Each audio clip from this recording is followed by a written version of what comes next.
and welcome to Small Biz Catalyst. This show is for small business owners who want to pay themselves a growing 6 to 7 figure salary.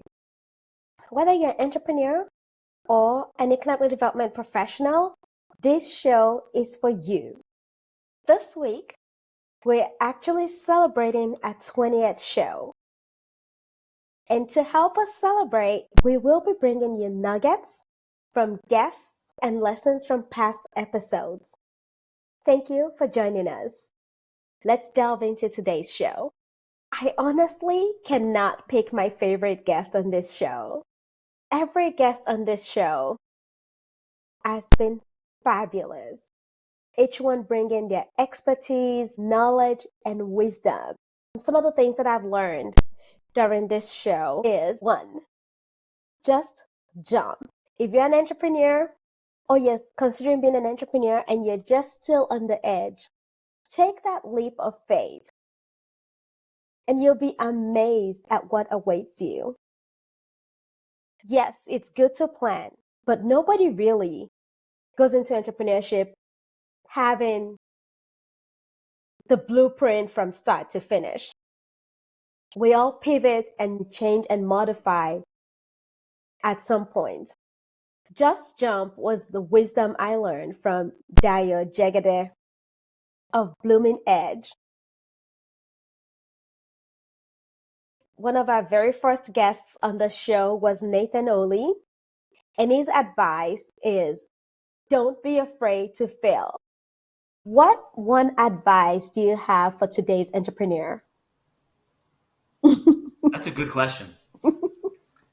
So I might cheat a little bit and give you 2. Okay, that's fine. Cheating is absolutely encouraged.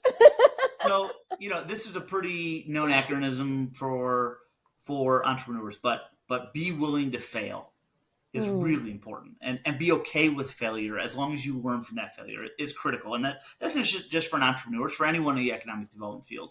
Failure is a part of the process. No one is going to bat 100% in every opportunity that they have. And so you've got to both be willing to accept that you're going to fail at times and you're going to learn from that failure and apply it, but also help others potentially learn from that failure as well. And then the second piece is to really be collaborative, that nothing really good happens unless you bring others along that journey with you. And so find ways to connect with others in your community or region or in the work that you're trying to accomplish, whether that's localized or whether it's national, because that collaboration is going to bring new ideas. And honestly, that's something that has helped me. I know that from time to time we'll experience failure. I especially experienced a big, huge failure this year. But processing that failure has helped me move into bigger things. And it has equipped me to even see beyond the limitations that I had in front of me. Tracy Irby shared a wisdom on grants. And one of the things I took away from that episode is the fact that you need to read, and read a grant. Understand it before you submit into it. Give only what is being asked. And if you must use AI, make sure that you integrate and infuse your personality and just you into the application. Ask for what you need and ask for what is being given. So if an application requires you to ask for the full amount, go ahead and ask for the full amount. And if you have a grant application that gives you a range, then ask for the range. But more importantly, make sure that you have a budget to support what you're asking for.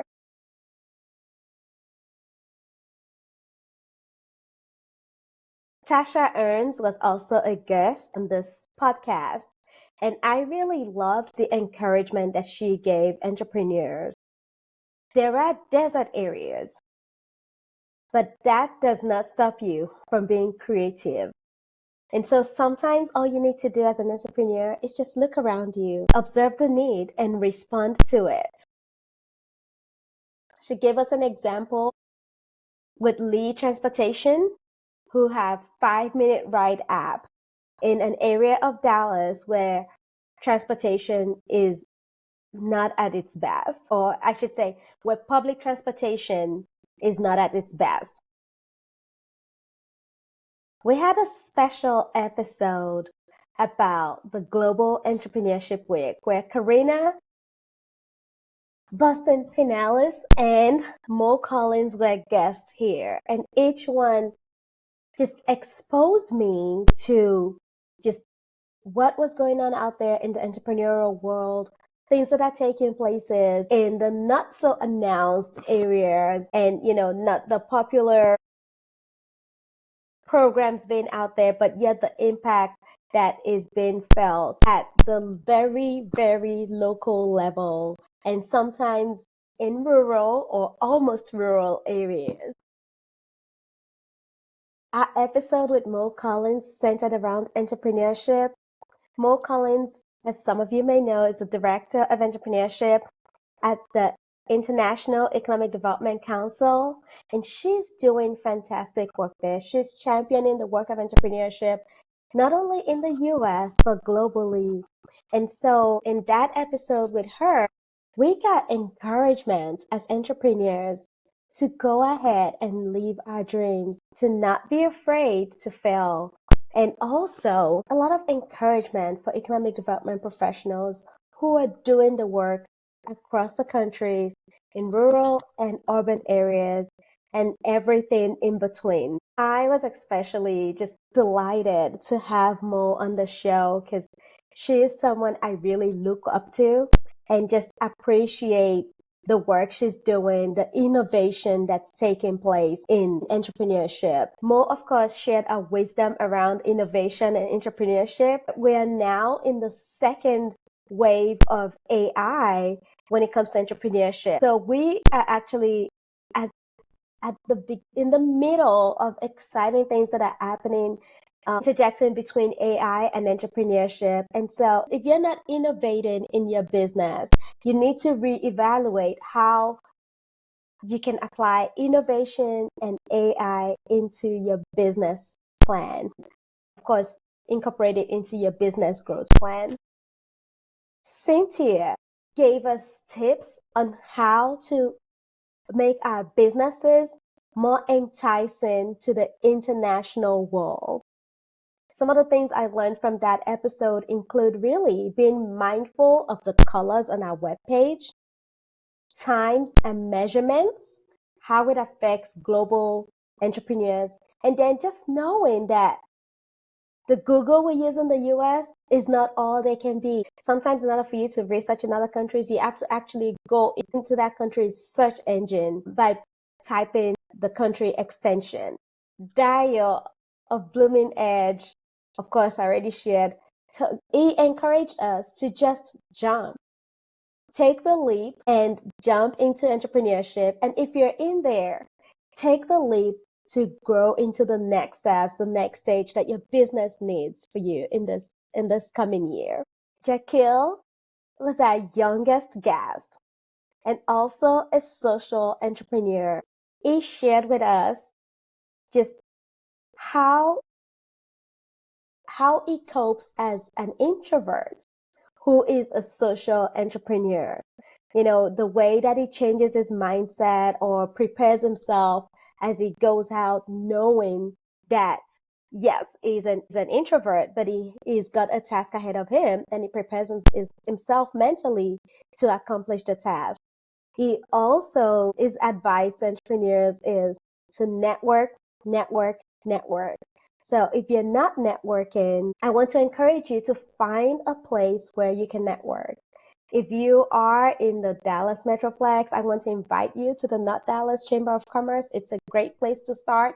There are other great chambers here in Dallas, Texas, the Dallas Regional Chamber, and so many other local chambers in different cities like the DeSoto City Chamber, the East Dallas Network Group. And so I want to invite you to join a network group, or at least make that part of your business plan in the coming year. Tosin Amataya from Amataya CPA gave us an advice on our finances. He wants us to keep all of our finance records in the simplistic way that is consistent. So if there's a method that you can consistently work on, keep that and use that. Akim Shannon, the inventor of Flipstick, and who's appeared on Shark Tank and done so many numerous great things, advised us as entrepreneurs to tell our story, but use a framework that works.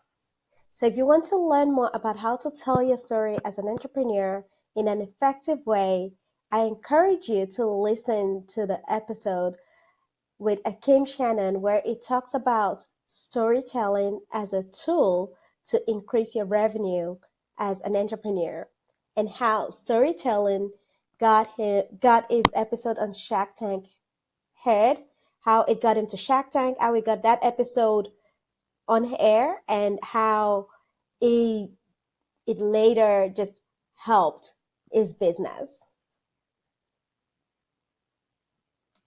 Again, I want to invite you to go to smallbizcatalyst.org to listen to all of the episodes I just mentioned.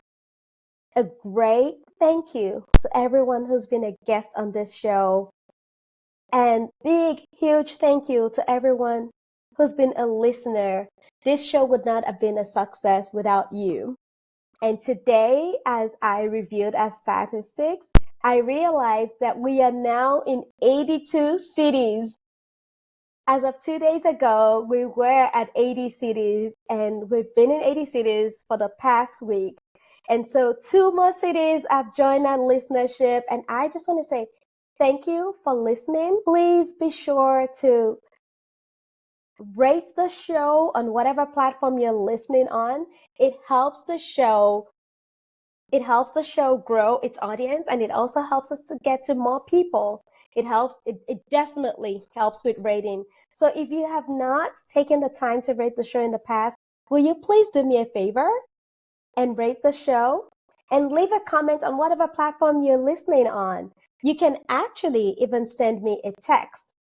Again, thank you for being a part of the Small Biz Catalyst family. Thank you so much, and join us next time on Small Biz Catalyst.